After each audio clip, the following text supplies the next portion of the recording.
여러분들 재무보고를 위한 개념체계가 시험 문제 출제된다면 3절에서 배웠던 질적 특성이 거의 10년 중에 7번 나오는 거고요. 나머지 3번은 여기서 출제가 돼요. 그러니까 그쪽이 더 중요하고 이쪽도 이제 가끔씩 출제되니까 자주 출제되는 거 보고 가야 되는 거지. 그 정도면은 3년에 한 번 정도 나오는 거니까 그 정도는 이제 보고 가야 되는 거야. 그럼 지금 우리가 뭐 배울 거냐면 우리가 정보 이용자에게 유용한 정보를 제공하는 것은 재무제표라고 했고 재무제표의 주된 재무제표에는 재무상태표랑 포괄손익계산서가 있다 그랬어. 그럼 그것의 구성 요소는 뭐가 있는 거야? 자산, 부채, 자본, 수익, 비용이 있는 거네. 그러면 우리가 이번 단원에서 배울 거는 자산, 부채, 자본, 수익, 비용. 요것을 우리가 뭐라고 하냐면 재무제표 요소라고 해. 그것에 우리가 뜻을 한 번도 배워본 적이 없잖아. 정확한 정의. 그래서 일단 첫 번째 뜻이 뭔데? 요걸 먼저 배울 거야. 그 다음에 이제 두 번째 뭘 배울 거냐면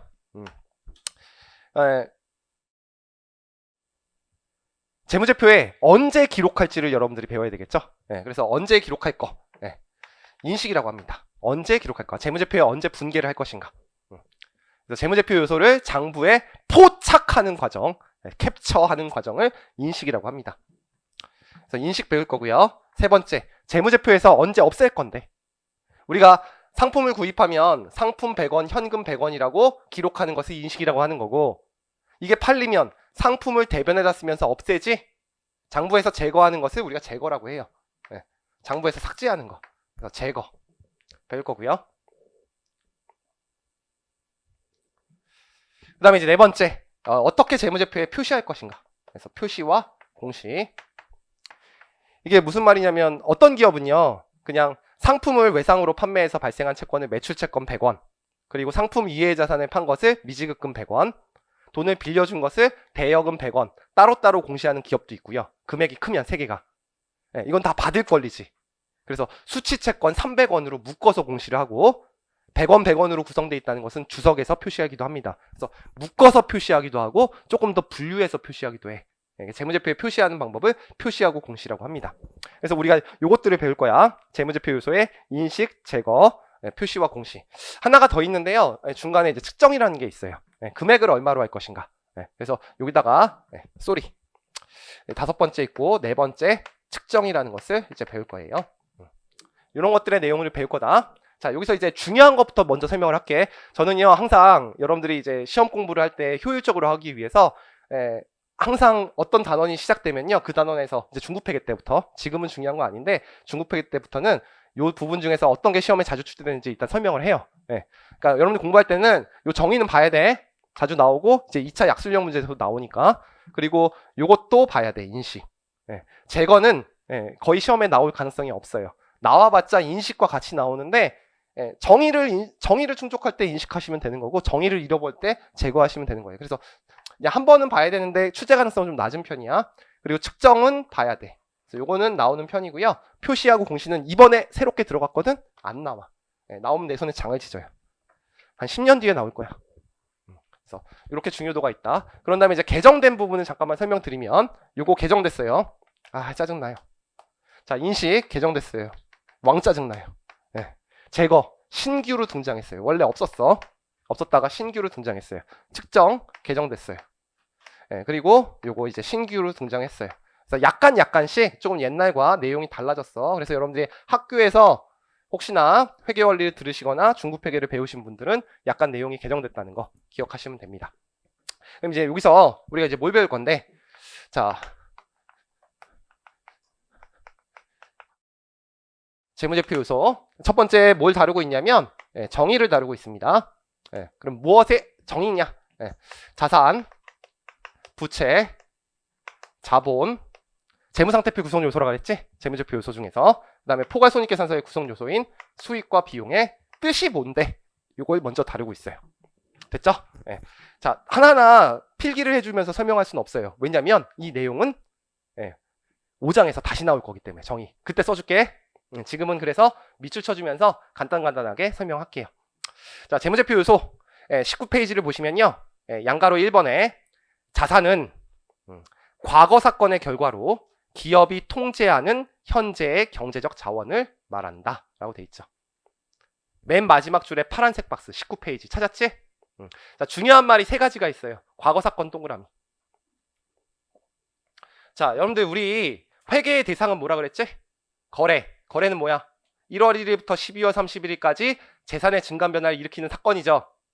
그것만 재무보고서에 보고하는 거야. 그래서 과거지향적인 정보라고 했지? 우리가 작성은 지난 다음에 3월 31일까지 보고를 하는 거잖아. 옛날 일이잖아. 그러니까 재산의 증감 변화를 일으키는 사건만 보고를 하는 거야. 만약에 내가 만약에 지금 12월 30일에 상품을 200원에 어떤 기업에 팔고자 하는 마음이 있어요. 그 마음 갖다가 분개하면 어떻게 돼? 객관적인 과거 사실이 아니라. 팔고자 하는 마음, 매출 채권 100원. 반대편에 못 써요. 매출 100원. 팔고자 하는 마음으로 손익계산서에 가면 뭐 할 수 있어? 이익 조작할 수 있잖아. 뭔 말인지 알겠어? 그래서 당연히 객관적인 과거 사실로 보고해야 되는 거야. 그래서 거래만 보고하는 거다. 그다음에 두 번째, 기업이 통제하고 있다. 그래서 기업이 소유하고 있는 것만 자산으로 표시해야 됩니다. 됐죠? 자, 근데 회계학은 여러분들 법적인 형식보다는 경제적 실시를 우선시한다 그랬지? 그래서 당연히 법적으로 내가 소유권을 갖고 있는 건물, 토지, 기계장치, 차량, 운반구는 내 자산으로 표시하면 돼요. 뭔 말인지 알겠어? 근데 법적인 형식으로는 내 자산이 아니야. 그렇지만 내가 경제적 실질로는 내가 다 누리고 있어요. 그래도 자산으로 보고할 수 있습니다. 이제 나중에 배울 텐데 나한테 임대를 해줬어. 어떤 건물을 30억에 사서. 그래서 임대료를 35억 받고 있어, 나한테. 나쁜 사람. 그쵸? 예. 근데 10년 쓸 수 있는 자산인데 내가 10년 쓸 수 있는 거야. 그리고 이 계약 기간이 끝나면 내가 사야 돼. 그럼 당신 자산으로, 법적으로는 당신 거지. 근데 10년 후면 내게 되지. 그럼 앞으로도 영원히 내 거 될 거잖아. 그럼 누가 자산으로 표시해야 돼? 내가 자산으로 표시해야 돼요. 이러한 리스를 금융 리스라고 합니다. 우리 임대차 계약을. 그래서 그거는 중급회계 때 배울 거예요. 그래서 내가 소유권이 없더라도 자산 잡는 경우가 있어요. 그거는 이제 나중에 중급회계 때 배우게 돼. 자, 그 다음에 경제적 자원이야. 요게 바뀌었어요. 경제적 자원. 옛날에는요, 이 경제적 자원을 미래의 경제적 효익이라고 했어요. 이 미래의 경제적 효익이라는 뜻이 뭐냐면 미래에 현금 유입을 증가시키거나 미래에 현금 유출을 감소시키는 능력을 미래의 경제적 효익이라고 했어. 근데 그 말을 개정을 시켜서 경제적 자원이라고 했어. 경제적 자원은 거기 뭐라고 돼 있어? 경제적 효익을 창출할 수 있는 권리라고 돼 있죠? 그쵸? 그래서 미래의 현금을 증가시키는 것을 자산이라고 합니다. 그렇게 생각하시면 돼. 자, 자세한 얘기, 보다 어려운 얘기는 조금 이따가 다시 배울 거야. 반복되니까 그때 더 자세하게 해줄게. 자, 그 다음에 이제 부채예요. 과거 사건의 결과. 당연히 객관적인 과거 사실로만 분개를 해야 된다. 자, 여러분들 차입금을 더 많다고 보이기 위해서 일어나지도 않는 차입을 하고자 하는 마음으로 분개하는 사람은 없겠지? 자산은 분개하는 사람이 있을 거야. 자산을 증가시키면 이익이 증가되기 때문에. 근데 부채를 증가시키면 내 부채 비율이 높은데 그걸 분개하는 사람은 없을 거 아니야. 그러니까 이건 당연한 거예요. 그 다음에 경제적 자원을 이전해야 되는 현재 의무. 경제적 자원 이전에다 동그라미. 이건 거꾸로예요. 아까 배운 경제적 자원과 거꾸로죠. 이전에다 동그라미 쳐놓으면 되지. 그러니까 미래에 현금 유출을 증가시키는 능력을 말합니다. 차입금은 미래에 갚아야 되니까 현금 유출을 증가시킵니다. 그 다음에 부채는 제가 의무라 그랬죠. 현재 의무가 있어야 됩니다. 꼭 갚아야 돼야지 의무예요. 법적으로 꼭 갚아야 되면 여러분들이 부채를 잡으셔야 돼요. 자세한 얘기는 뒤에서 하겠습니다. 세 가지 용어, 키워드 써놓고. 그 다음에 자본은 자산에서 부채를 차감한 잔여 지분이에요. 그래서 자본의 정의는 그냥 간단해. 자산에서 부채 뺀 거. 이건 재무상태표 등식에서 나오는 거야. 자산은 부채 플러스 자본이니까 부채만 왼쪽으로 넘기면 자본의 정의는 자산에서 부채를 뺀 거다. 이건 기억할 수 있겠지? 그 다음에 수익의 정의는요. 자본의 증가를 가져오는 자산의 증가나 부채의 감소로서 자본 청구가 보유자의 출자와 관련된 것은 제외한 것을 말한다. 자, 이것을 쉬운 말로 하면요. 이렇게 얘기해요. 자본 거래를 제외한 순자산의 증가.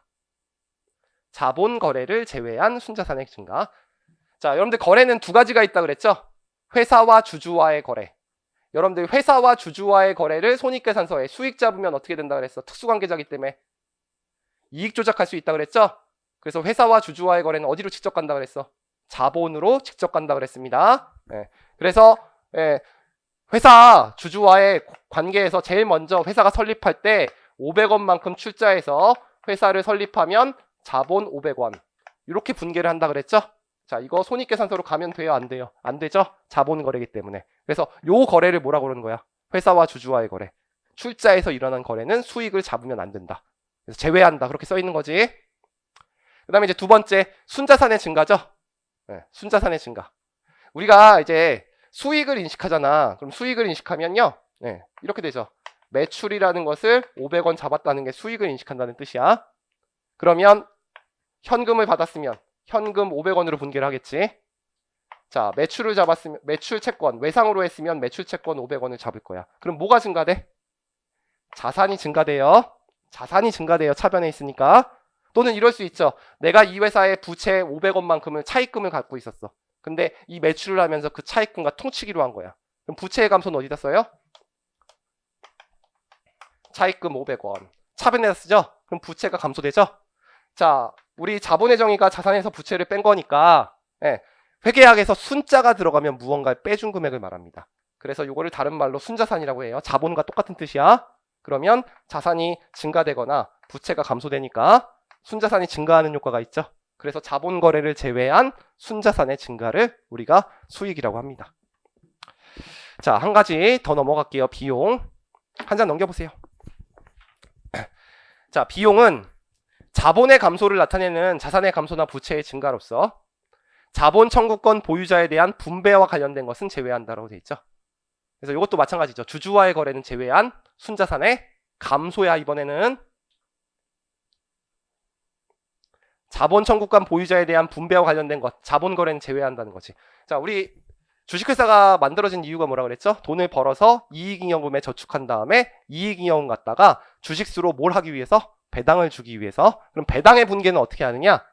이익잉여금 500원 갖다가 현금 500원으로 이제 배당을 줍니다. 그러면 이것도 마찬가지죠. 회사와 주주와의 거래이기 때문에 비용 잡으면 돼요? 안 돼요? 안 되죠. 그래서 바로 어디로 가? IS로 가는 게 아니라 BS의 자본 항목으로 인식한다. 그래서 자본 거래는 제외한다. 그 뜻이고, 우리가 이제 비용을 잡으면요. 비용을 인식하면 반대편에 잡을 수 있는 게 현금을 잡기도 하죠. 그럼 현금이 어떻게 돼? 감소되지. 자산이 감소된다고. 또는 이걸 나중에 주기로 했으면 미지급 비용이라는 부채를 인식하게 되지. 그럼 부채는 증가돼요.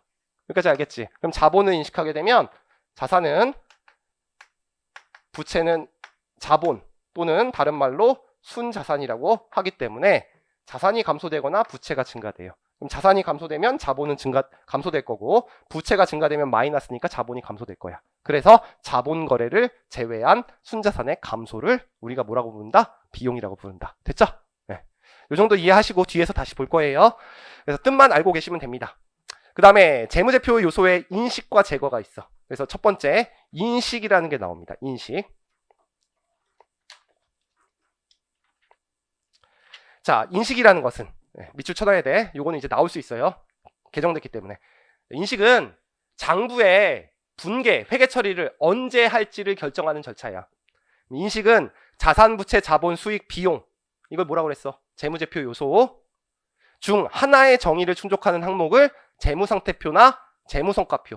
재무성과표는 재무회계 개념체계에서 포괄손익계산서를 얘기한다 그랬지. 포함하기 위해서 포착하는 과정이다. 포착에다 동그라미 쳐놓으세요. 캡처라는 말이 이번에 개정이 됐어요. 리코그니에이션 됐습니까?